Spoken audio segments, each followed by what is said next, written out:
C'est au même niveau que lui en championnat. Des Nîmois qui se retrouvent second derrière le leader Niort. Résumé, Grégory Telu et Patrice Cornili. Rouen aura tout tenté, sans jamais parvenir à trouver la faille. Des ballons qui ne veulent pas rentrer, des décisions arbitrales litigieuses. On pourra longtemps disserter sur l'injustice dans le football, mais le résultat est là. Les Diables ont perdu et n'avancent plus.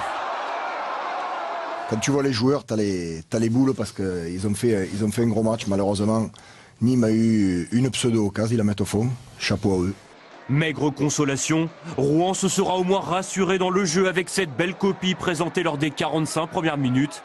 Les Diables font le spectacle et se procurent les meilleures situations grâce à Dona Endo, un des seuls attaquants encore valides chez les Rouennais.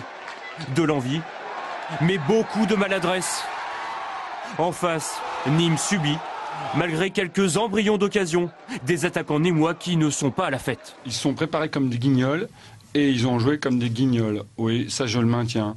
Et je pense que, heureusement qu'on avait 6 joueurs qui ont porté le maillot et ont défendu beaucoup de réussite aussi. Mais sur le contenu, on a été pauvre offensivement. Deuxième acte tout aussi encourageant, mais les Diables vont un moment pêcher physiquement. Une baisse de régime d'un quart d'heure qui se concrétise par ce but de Koné à la 70e minute. La suite, ce sont des Rouennais qui font le siège des buts gardois. Une barre par-ci, un poteau par-là et un penalty peut-être oublié. Rageant.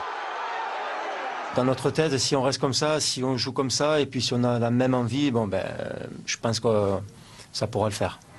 Troisième défaite de suite en championnat, la plus douloureuse peut-être. Rouen est éjecté du podium. Voilà désormais le FCR dans le rôle du poursuivant de Nîmes, son adversaire hier soir.